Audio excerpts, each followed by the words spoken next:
Okay, then. So what I'm doing today is doing a short little presentation on an article that I wrote that actually made the cover of the Value Examiner magazine, which is the leading professional journal for valuation specialists in the United States. And it's not surprisingly, it's about using Bayesian networks to estimate business value. And so to provide a little bit of context, there used to be a television show here in the United States called The Outer Limits.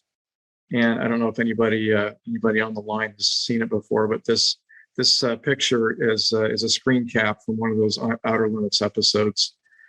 In Delaware, which is where a lot of this valuation litigation takes place, parties are required to prove their valuations by a preponderance of the evidence, which is generally taken to mean more than 50% probability. So while people talk about more than 50% probability, nobody knows how to quantify it. And so it's all a very subjective kind of exercise.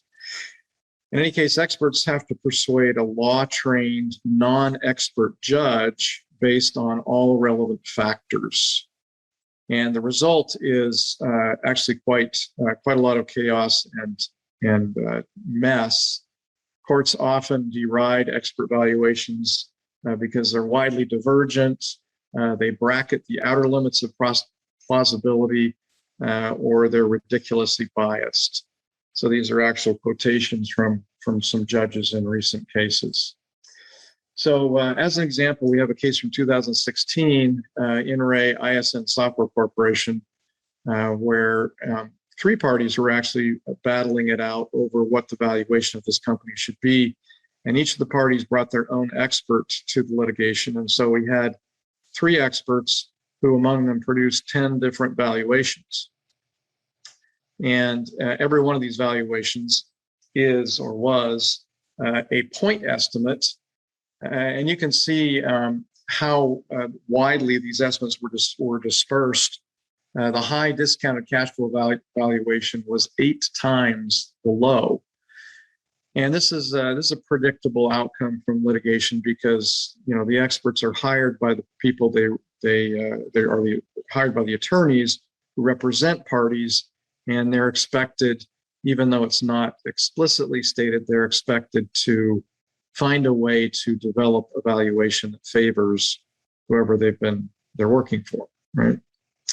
So in this particular case, the court looked at all of these 10 different valuations from these three experts, and they said an optimist might wrongly assume that experts hired to examine the same company, analyzing the same set of financial data, would reach similar results. Yet the best scenario is that one expert at least is wildly mistaken. And so the court just didn't buy any of the experts' opinions and decided to do their own discounted cash flow evaluation. So they ignored all the experts, who I'm sure cost many thousands, if not millions of dollars to their clients. And the court came up with their own very precise valuation of $98,783 per share, which, as anyone who knows about probability and statistics can tell you, is also a mistake, because any point estimate has a zero probability of occurrence. And so what we really need in this area is a way of harnessing probability distributions and communicating and working with them. And of course, we all know that Bayesian networks are the very best way to do this. This on the screen right now is a very simple, what we call market-based approach to valuation, which utilizes some industry ratios. And these ratios come from, you can get them, develop on your own from your own database experience, or there are commercial databases where you can, buy access to lots of observations of these ratios for companies that have sold, or companies where we have they're public and we can see what their current valuation is. So we can figure out what the relationship is between, for example, earnings before interest and taxes, which we abbreviate as EBIT, and whatever the value of the company is. So what we do is we take the EBIT number and we multiply it times a multiple to get a valuation that is sometimes referred to as a guideline public company value. So this is a very simple approach. We've got a couple of nodes in this Bayesian network, and it is designed to show what happens if we are able to establish a posterior of 3 for the EBIT multiple, how that affects the valuation. And we can see that the valuation shifts considerably when we put in this known EBIT multiple of 3. So this is a very simple model, but we can make it a little bit more complicated and actually turn this into an ensemble approach where we're combining different methods, different valuation models. We have the EBIT model that we just discussed is here as one component. And then we've also included here a discounted cash flow model, DCCF model. And so there are many factors that go into the model. All of them are random variables. We've got the market rate of return, the cost of equity for the company, the cost of debt, the discount rate for computing present values, and lots of other variables.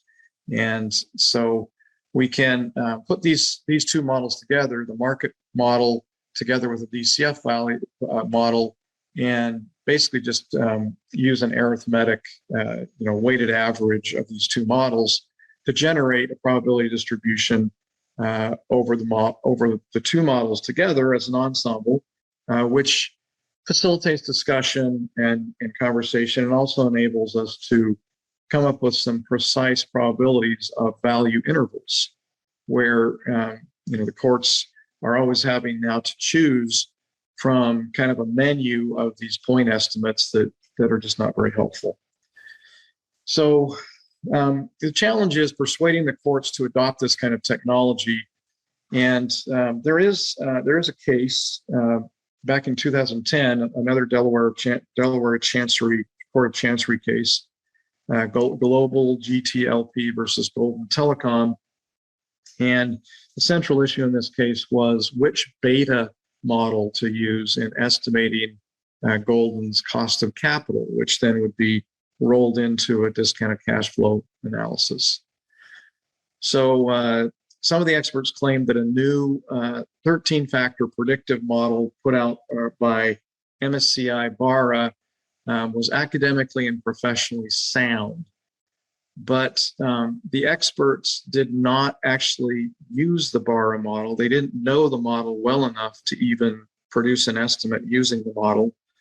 And the court ended up rejecting this model because it was a black box, they called it, with concealed factors and no previous supporting research.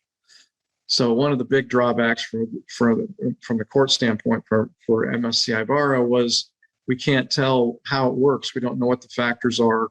It's also proprietary, and the company won't let us see inside the box. So this case provided a little bit of a roadmap for introducing new modeling methods and innovation in these valuation cases. And looking at how Bayesian networks match up against this roadmap, we can identify these 4 points.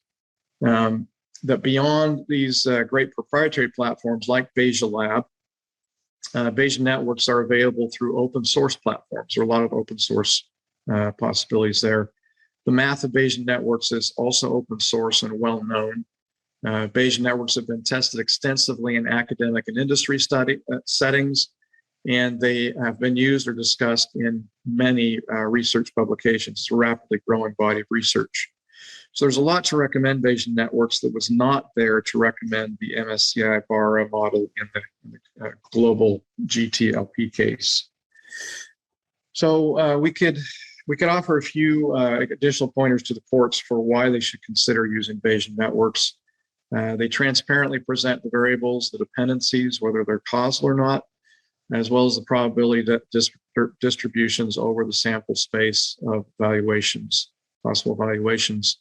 They eliminate zero probability point estimates and bogus confidence intervals. They facilitate model exploration, validation, and sensitivity analysis, and they encourage buy-in and corrective feedback. They streamline as well. They can streamline dockets by encouraging parties to admit or stipulate to negotiated valuation estimates before trial or before even filing cases. They also help us to focus the debate, if there is one, on nodes that matter most to valuation estimates, which we can isolate through sensitivity analysis. So I wanted to thank you all for making it possible for you to make this little presentation despite my misreading of UTC time. And really appreciate you hanging around for me to make it. So that's it as far as the formal presentation goes.